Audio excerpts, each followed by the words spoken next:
So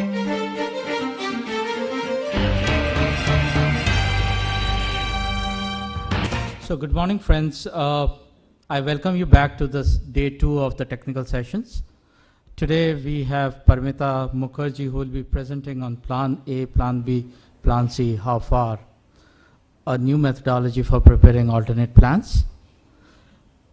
Paramita Mukherjee is an IT professional with a proven track record of 13 plus years in IT services. She is currently working as project management consultant with Wipro Technologies, one of the top 4 companies in IT businesses in India. She possesses strong leadership capability. Using a system-oriented approach, she has guided many cross-functional teams across different business verticals in project management. She is an electronics and telecommunications engineer by training, with several professional certifications like PMP, Prince2, ITIL V3. She also specializes in the areas of software project management and software quality management. She is a certified SEI audit member and KPMG certified internal auditor. So I welcome Paramita on stage to take her presentation forward. Thank you. Good morning, all of you. I would like to thank PMI to give me this opportunity to come here and speak. And I'll also thank you all to choose and come here and listen to what I have to say. So you all know my topic is Plan A, Plan B, Plan C, and that's like a very generic, statement that we keep giving. Okay, how many plans do you have as a project manager? Are you prepared with a Plan B, or are you prepared with Plan C? So how far should the project manager, keep planning and be prepared always to mitigate any type of risk that would come into the project? Before I start with the presentation, I'll just share an experience, and definitely there is some takeaway from the experience with respect to project management, though this experience is not really related to the type of projects that we do.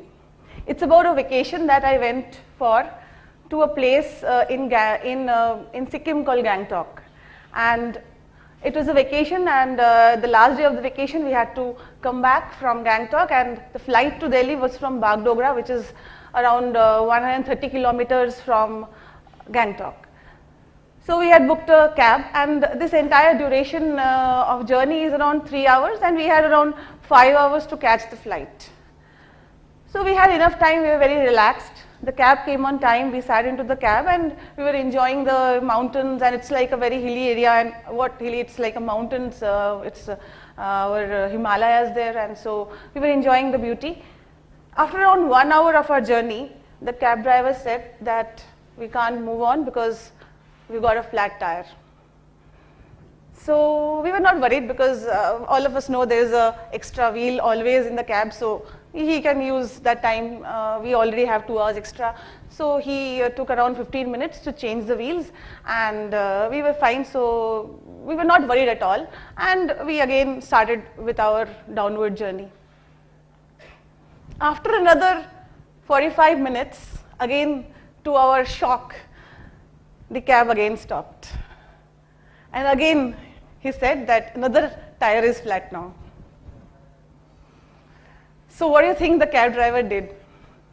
Any suggestions? Many of you would have faced similar situations, maybe in different circumstances. Yeah, please. Well, after replacing the tire, we had to go to another shop, kind of nearby shop, and go for the repair of that particular. Yeah, but I missed that point. Thing is, it's a mountain region, and it's like we don't have too many mechanic shops there. And next, we kept looking out for a shop. Definitely, we kept looking out. But he was also sure that we won't find till we reach somewhere near New Jalpaiguri, where Bagdogra is. So there is like, we couldn't see one. And he was also not very sure that we'll be able to find any roadside mechanic in that route. It's like totally mountain terrain that we were crossing. Okay. Yeah, we are around 2 hours away from Gangtok already. So any nearby cab service provider could have, the cab driver could have called another cab from nearby places? Okay, yeah. Yeah. But Fine. yeah, maybe, So, Yeah, one thing that if you are traveling this kind of hill area, so you have to keep something like that. You can self-repair that kind of tubes and some solutions are coming right now nowadays, so you can do like that. definitely. This was around 3 years back. But yes, so what I can hear is like many people have many suggestions that what he should have done. He could have kept this, or he could have called another cab. So what exactly he did was we waited for around 30 minutes, and we waited for another cab to arrive. Not that he called, like him, some more cabs are coming. So he waited for some more cabs to come. He stopped him. Maybe it was his friend, or they knew each other, because if we relate it to our project management, this cab driver is my project manager. We are his customers. Our goal is to catch the flight on time. So he has to help me get to my goal. So he stopped another cab. He took the wheel from him, the extra one, the only extra one he also had, and he gave it. I don't know how, but he gave it. There's some story behind that which we came to know later, because we were all surprised why he gave, because he can also get a flat tire, after some time. But he gave it, and then he fixed the tire, and we moved on. Okay, that's what really happened. Okay, so our plan A was that we will go smoothly and we'll reach Bagogra on time. Got one flat tire, so he had a spare wheel. Maybe we utilized the plan B. Then this was the plan C, which is borrowing another tire, right?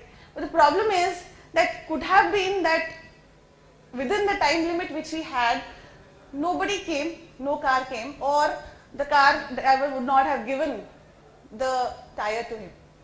But it is because of the experience of this guy, who's the cab driver. We can call him as a domain expert in driving cars in that terrain, that he knew that such problems do occur, and he knew that this is how they help each other. So we can see how we are collaborating also in this case, right? So what we came to know later on was they decided that since the cab driver who gave his tire would reach, which would be ahead of our cab sometime, because we will take some time to fix it, he will give the tire to the first mechanic that he cites, and while we are also reaching that place, we will pick it up. Okay, so that is how, and then we will pass it on to him when he reaches Bagdogra. So they are working in this type of situation where this experience, because they are experienced in handling situations like this. Okay, so definitely we have a takeaway that whatever number of plans we have, there is always a chance that each of them can fail. Every plan would have a reason to pass or fail.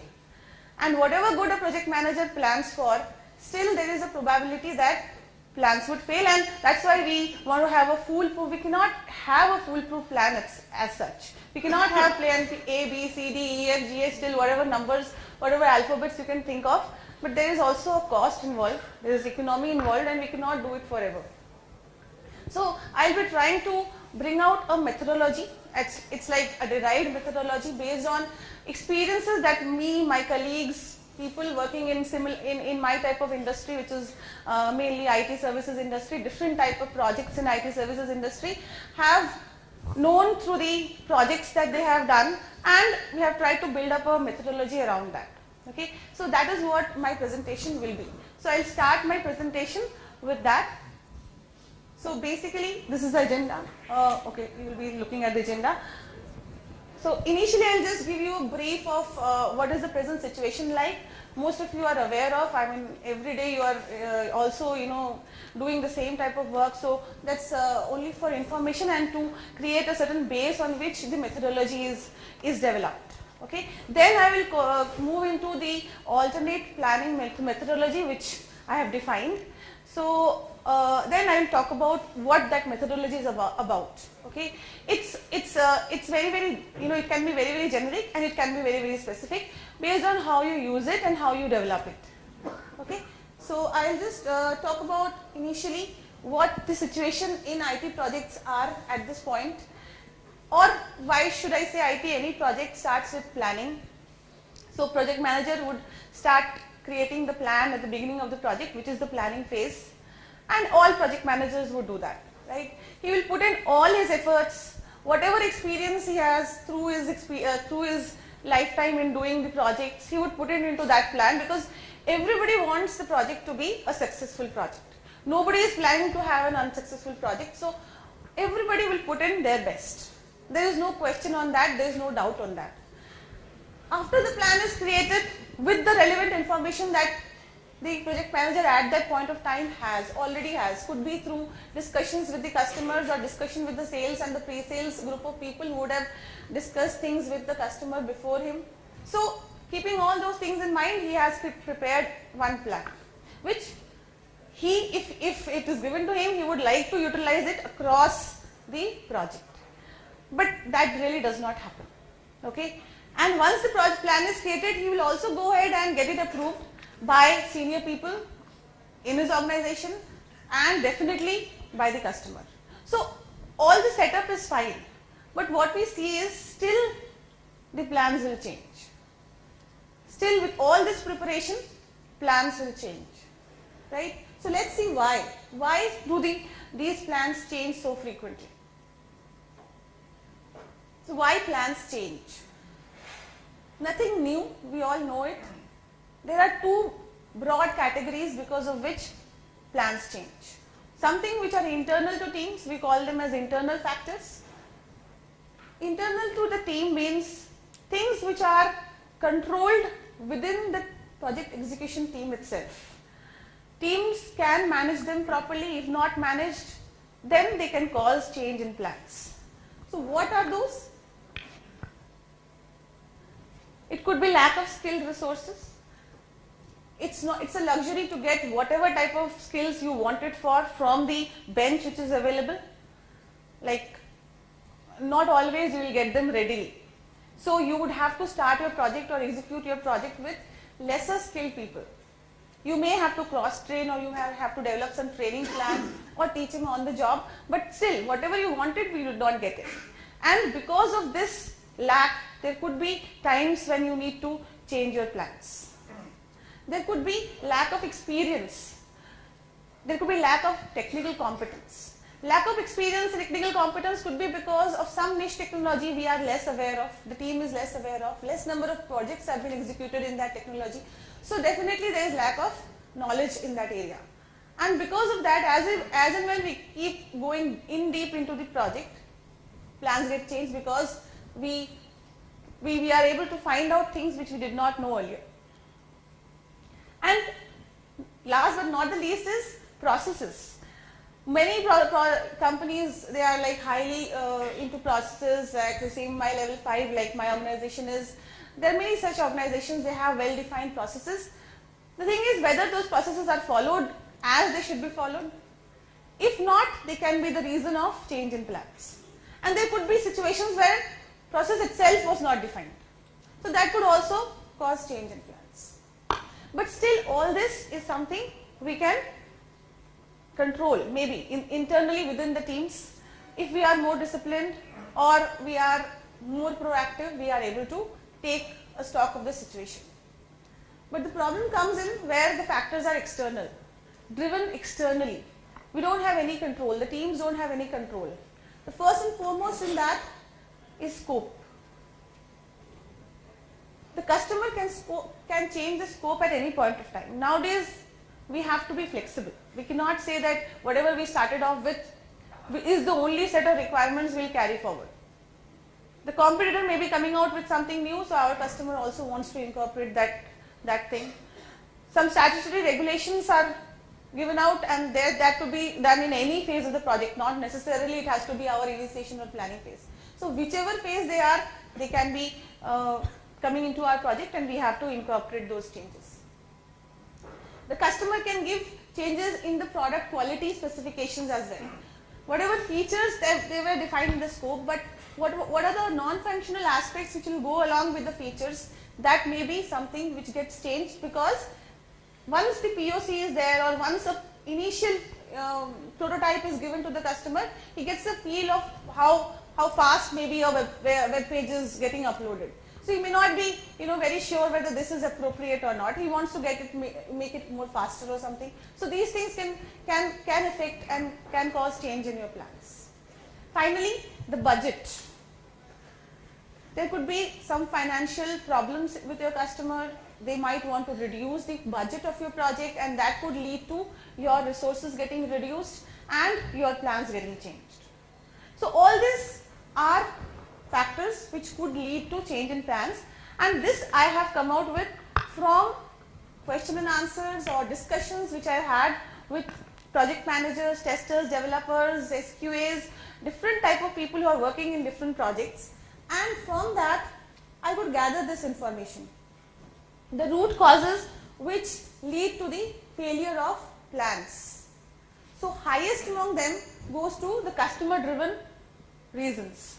Most of them think that it is because of factors which have coming in from the customers, could be because of the change in scope or the timeline or the schedule or the cost, is because this 43% is because of them. And then we have technology related reasons due to which the plans would change. Resources not being available, the right type of resources, right skilled, right experienced resources are not being available.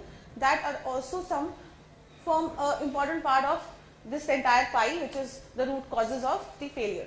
And we have incapability, competition related, statutory regulation related, and many other factors which given a lesser percentage of contribution towards this root cause.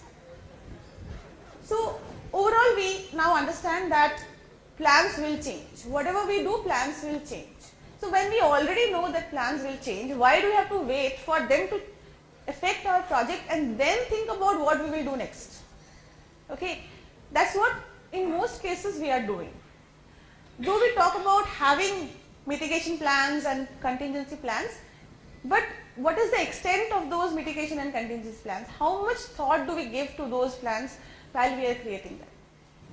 Okay, so I will move on to this slide where it's also based on some sort of a discussions which we had with, again, managers, project managers dealing in IT projects, where they say that 90% of the project managers feel that they need alternate plans. Why do they need? Because they have seen that they have to use them, because plans do get changed always. 90% of them are of the opinion that they need them. 60% of the projects do not prepare them. 40% of them do prepare, but they prepare it after the plans have failed. The previous one has failed, then they start preparing it. Okay. 70% of the PMs believe alternate plans should be prepared proactively. Not when the previous one has failed, but before that. Because once it has failed, you would not get time, you will not have resources to work on the alternate plans. Then what they will have? Some sort of a, jugaad, and try to execute whatever is available with. Okay. So that is what I am trying to capture, how we can use the knowledge experience which is there in the organizations. We have been into the IT industry for so long now, more than 30 years. So definitely there is a lot of knowledge and experience available. So why we cannot document that and use it and have younger project managers use it and come out with these alternates before the previous ones fail. Saying is easier, but there are definitely lots of constraints. 70% of them feel that we should have prepared alternate plans, but then why they are not doing it?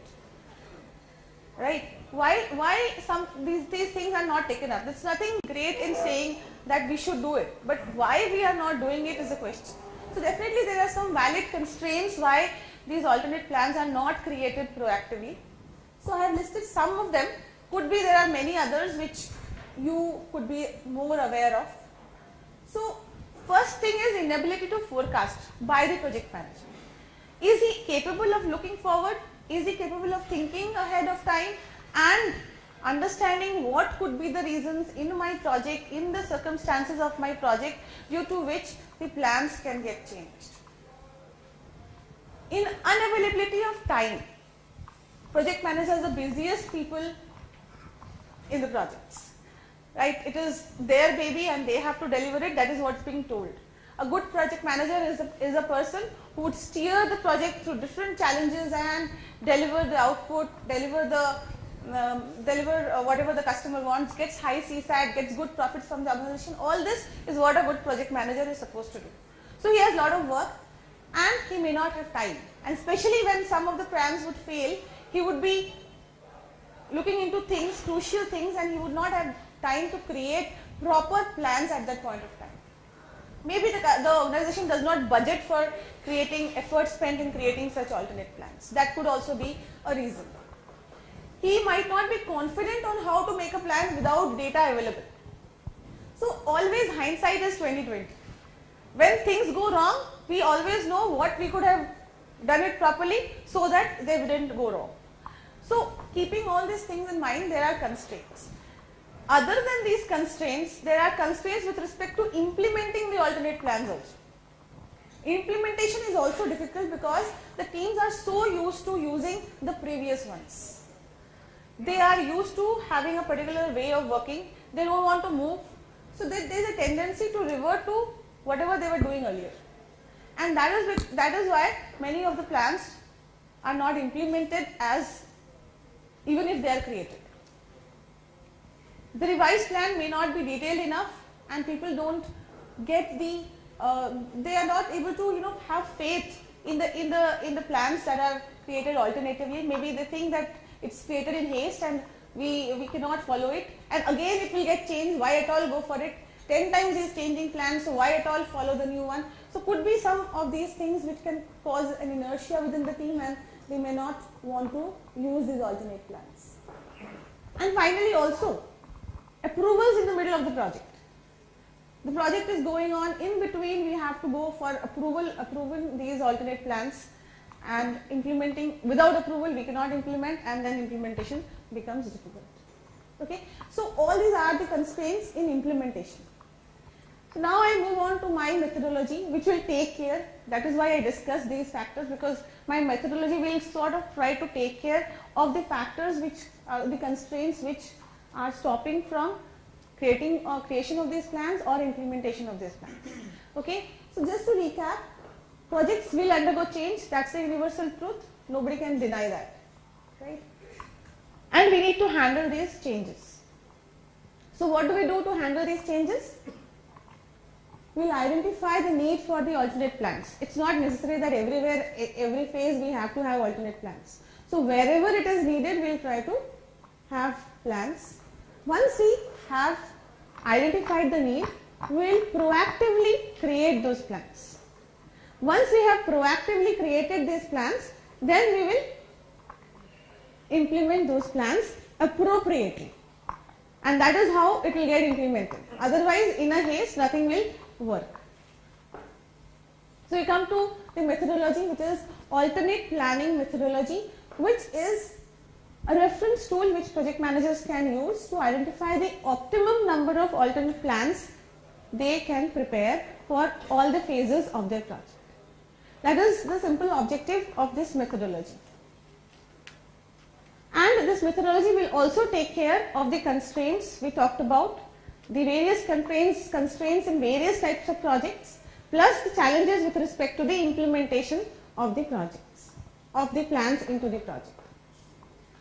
Three main simple points in this methodology are: first, we will try to create a guideline. The guideline is a document wherein we are capturing the information or the experience that people with lots of experience already have. It's nothing out of a box, or it's nothing magical. It is based on experience which people have in their minds. We are just trying to put it down in paper. So we have had discussions on gut feel and experience. So why we can't capture that gut feel? Because that gut feel has some scientific basis in the mind, some mapping in the mind. So why we can't put that mapping on paper? So this guideline is that mapping on paper. So we'll create a guideline. Projects will use these guidelines to create the alternate plans. That is not the end of the story. These guidelines have to be revisited, refined, reformed again and again, else they will become unusable. So it's not a one-time affair. First we need to create a guideline, we create some benchmarks. We use it, once we use it, we see what is the outcome, whether it actually was something what the reality was, and again we go back and refine the guidelines so that next time my project is executed, we are more near to the number of alternate plans actually which were required in the project. So that is the cycle which will work for this methodology. So it's a 2 simple step process. Step 1, preparation of guidelines and benchmarks. Step 2, calculating the number of alternate plans for a new project. Okay. Step 1 is something which has to be done at a more generic level by experienced people to capture the knowledge they already have. Also, not only people, but the database which organizations would have, past project database, that would be used here to create the guidelines. Next, whenever a new project is conceived or it has to be started, they use these guidelines and they come up with the number of alternate plans and then they create those alternate plans. First step, preparation of guidelines. So I have thought of 2 things here. First thing I am calling as a factor table. Now before I talk about any table, the concept that is there is not every project is same, but there are similar projects, maybe similar with respect to the technology or the domain or the work that is being done or the process that is being followed. So we will group projects in similar technology bracket. So here we will go with one type of project. So when we have identified that type of project, so all of you will be working in some particular area of expertise. So you will use that as your similar type of project category and then list down the factors, all the constraints. We already know there are so many constraints. I listed down some, maybe your project has some other constraints. So list down those constraints. When you list down those constraints, definitely some of them will have a higher impact, some will have a lesser impact on the plans. Once you have listed down the factors, we will give them some weights with respect to what is the impact of those plans on your project. If anything changes with respect to those constraints, what would be the impact on the plan of your project? Next, we list down the phases of your project. Every project has a different type of phase, chronological order in which you will execute. A development project will have initiation, requirement, design, coding, testing. Similarly, a maintenance project will have a different, a ERP project, a SAP project, a package implementation project, whatever you can think of will have different phases. So just list down those phases in a chronological order and also give a weight to it, where higher weight means any change in that phase will have higher impact on the plans that you have in your project. So once you have these 2, this is an example I have taken from a development project where I have listed certain factors and given a weight. This is just an example. These weights have to be decided by you based on your experience of the projects, experience of the constraints, and these weights are comparative. It gives a comparative ratio of one constraint against the other, right? And similarly, I have listed down the phases which are there in a typical development project. Then I will come to the benchmark definition. So benchmarks are defined based on data from past projects. So what I do is I will take similar projects which are already got completed. The type of project I selected for the guidelines and guidelines, I take similar projects which have already got completed from the project database that an organization would maintain. Then I will apply the same principles to this project as well. That project also will have certain factors and certain phases. So I will list them down and find out what is the total weight, which is factors into the phases, and come out with certain total weights for each of the constraints. Already done project. So that already done project, already closed project, already has alternate plans which got created at that time. So I will just relate the 2 and come up with a table where I would know what weight range, in which phase, what should be the weights associated. What should be the number of plans corresponding to that weight. So this is the overall guideline, both the tables together, factors, phases and benchmarks, is a set of guidelines that I have. So then when a new project would come in, I would use my knowledge of what all, the new project manager will say, okay, what all constraints are there in your project, in his project. Then he will say, okay, which are those phases where there is a maximum probability of getting these constraints. So he will come out with a total weight here again. Now we'll use that total weight and use the benchmark table to find out what is the number of alternate plans that he should create for that phase. So we have referred to the benchmarks and the guidelines to come out with the total number of alternate plans he should create. There are certain critical factors which you have to remember in order to make this model work. First is the experience of the people who are creating the guidelines. They have to be really experienced in that domain because they are listing down the factors and they are giving a weightage. For every project, every different type of circumstances, this weightage could be different. So if this is wrong, then entire basis of the calculation gets wrong. What is the reliability of the data that I have taken for creating the benchmarks? That data should be quite credible so that my output is a credible output which people can use. So, and then clear understanding, then finally the most important thing is improving these benchmarks and improving the guidelines when one project gets completed.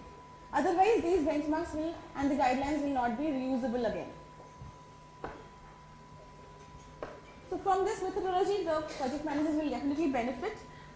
So they can plan for eventualities in advance, they can be flexible, they can enhance knowledge sharing because what we see through the methodology is the knowledge is getting shared, right? The experience of people captured in minds are getting shared, okay? And since team is already having alternate plans with them, the team motivation and the spirit would definitely be higher when plans are already with them. Okay? So with that I will like to conclude and thanks again. So happy project management. Thank you, Parmita. And thanks a lot, Parmita, for such an interesting presentation. So, the key takeaways definitely are that whenever I am traveling to Gangtok, I'll be carrying a spare tire if I'm hiring a cab out there. And definitely alternate plan, I just knew that there is a control alt del, but there is a alt PM as well, which is there. Thank you, Parmita.